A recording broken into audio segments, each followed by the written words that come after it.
Hello everyone, welcome back to our channel Uttarakhand school studies. My name is Prema. आज का हमारा topic है current affairs. इस पे मैंने कुछ कॉन्सेप्ट और कुछ क्वेश्चन आंसर लेके आई हूँ, जो कि अब हम स्टार्ट करते हैं। Let's start. आज का पहला क्वेश्चन है, नाबार्ड का पूरा नाम क्या है, यानी कि full form of NABARD. National bank for agriculture and rural development. ये कब इस्टेब्लिश हुआ था? 12 जुलाई 1982 में। और किसकी अध्यक्षता में हुआ था? तो बी शिवरामन थे, उनकी अध्यक्षता में ये इस्टेब्लिश हुआ था। और इसकी आवश्यकता क्यों पड़ी थी? कृषि और ग्रामीण विकास के लिए संस्थागत ऋण कैरिफिकाट समिति की व्यवस्था की समीक्षा करने के लिए इसकी स्थापना की गई थी। यानी कि ग्रामीण इलाकों में वित्तीय और गैर वित्तीय सहयोग देना, कृषि और ग्रामीण विकास योजना के लिए इसकी स्थापना की गई थी। इसका हेडक्वार्टर है मुंबई में और इसकी चेयरमैन है वर्तमान में साजी केबी जी। सो ये कुछ इन्फॉर्मेशन नाबार्ड के बारे में है। नेक्स्ट है, महाराष्ट्र के अमरावती जिले की करीना थापा, जो कि 17 साल की हैं। उन्हें हाल ही में प्रधानमंत्री राष्ट्रीय बाल पुरस्कार से सम्मानित किया गया है। उन्होंने जब जय अम्बा अपार्टमेंट में भीषण आग लगी थी, उसमें 70 परिवारों की जान बचाई थी अपनी सूझबूझ और समझदारी से। इसीलिए उन्हें उनके अदम साहस और समझदारी के लिए राष्ट्रीय बाल पुरस्कार से सम्मानित किया गया है। तो अब देखते हैं नेक्स्ट क्वेश्चन। हाल ही में बॉल्ड ईगल को आधिकारिक तौर पर यूएसए का राष्ट्रीय पक्षी घोषित किया गया है। बॉल्ड ईगल को यूएसए का, यानी कि यूनाइटेड स्टेट्स ऑफ अमेरिका का।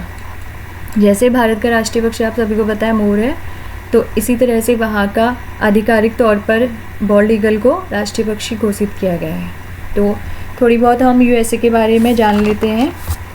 यूनाइटेड स्टेट्स ऑफ अमेरिका, यहाँ की राजधानी है वाशिंगटन डीसी और यहाँ की करेंसी है यूएस डॉलर। वहाँ स्पेनिश और इंग्लिश लैंग्वेज बोली जाती हैं।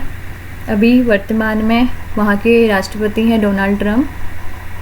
वो लगातार 2 बार यूएसए के प्रधानमंत्री राष्ट्रपति बन गए हैं ग्रोवर क्लीवलैंड के बाद।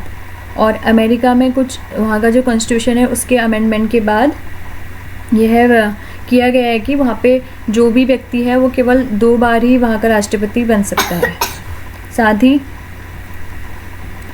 ही आपको पता है कि हमारे कितने महाद्वीप हैं? 7 महाद्वीप हैं। उसमें से जो अमेरिका है वो उत्तरी अमेरिका महाद्वीप में स्थित है। और इसी तरह से जैसे भारत कौन से महाद्वीप में स्थित है? तो एशिया महाद्वीप में स्थित है। ये कुछ अमेरिका से संबंधित जानकारी है। सो नेक्स्ट देखते हैं। हाल ही में डीआरडीओ की ओर से multi layering clothing system design किया गया है, जिसे हिम कवच नाम दिया गया है डीआरडीओ के थ्रू। इसकी खास बात यह है कि ये +20 डिग्री सेल्सियस से लेकर -60 डिग्री सेल्सियस तक के तापमान में भी सुरक्षा प्रदान कर सकता है। ये डीआरडीओ के थ्रू बनाया गया एक मल्टी लेयरिंग क्लोथिंग सिस्टम है। अब जान लेते हैं डीआरडीओ के बारे में कुछ इन्फॉर्मेशन। यह है डिफेंस रिसर्च डेवलपमेंट ऑर्गेनाइजेशन है और इसका फॉर्मेशन हुआ था 1958 में। डीआरडीओ के वर्तमान में चेयरमैन है डॉक्टर समीर वी कामत, जो कि मई 2025 तक रहेंगे। और इसका हेडक्वार्टर न्यू दिल्ली में है, जो फॉर्म हुआ था 27 सितंबर 2012 को। डीआरडीओ क्या है? DRDO defence research and development organisation है। ये डिफेंस से रिलेटेड है।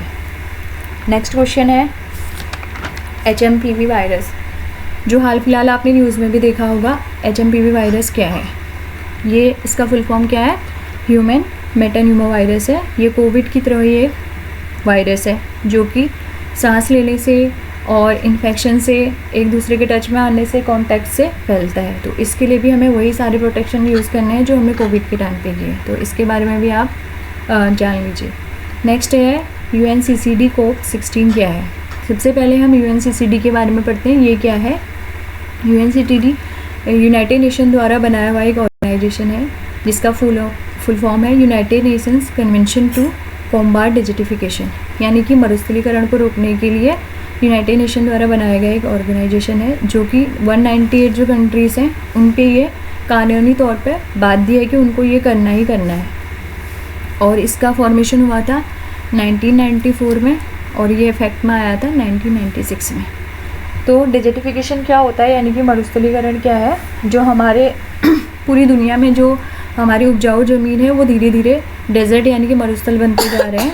उनको रोकने के लिए कुछ कन्वेंशन किए जाते हैं, कुछ सुधार किए जाते हैं। UNCCD जो कॉप्स होते हैं, मतलब कॉन्फ्रेंस ऑफ पार्टीज़ होती है, इनमें जो ऑर्गेनाइजेशंस के जितने भी पार्टिसिपेटेड कंट्रीज़ हैं वो आते हैं और इसमें अपना पार्ट लेते हैं। और साथ ही इसमें डिस्कस किया जाता है कि हमें कैसे डिजर्टिफिकेशन को रोकना है, अपने अपने कंट्रीज़ में क्या क्या चीज़ें हमें अप्लाई करनी है। तो उसके लिए हर साल ये कॉप मतलब कॉन्फ्रेंस ऑफ पार्टीज़ की जाती है, उसमें सारे देशों को कंपलसरी आना होता है और इस प्रॉब्लम के ऊपर डिस्कस किया जाता है और इसके कुछ सोल्यूशन निकाले जाते हैं। तो नेक्स्ट देखते हैं,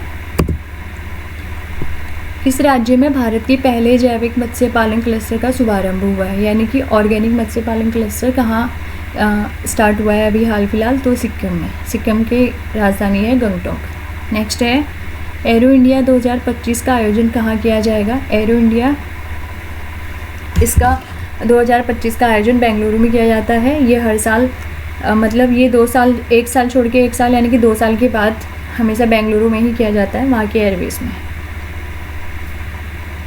नेक्स्ट क्वेश्चन है, G20 समिट का आयोजन कहाँ किया गया है? यानी कि G20 जो ग्रुप ऑफ 2019 उसमें कंट्रीज़ हैं और एक यूरोपियन संघ है, उसका अभी 2024 का जो आयोजन है वो कहाँ किया गया है? तो रियो डी जेनेरियो ब्राज़ील में किया गया है।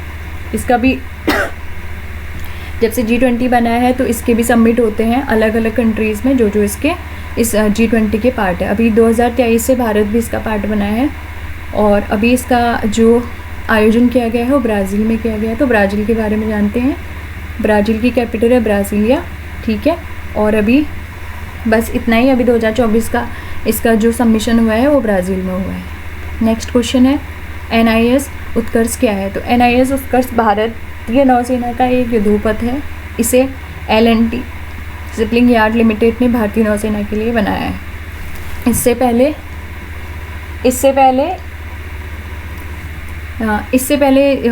पहले क्या था? MPV समर्थक था और अभी 3 महीने के अंडर ही इसे INS उत्कर्ष के नाम से बनाया गया है दोबारा।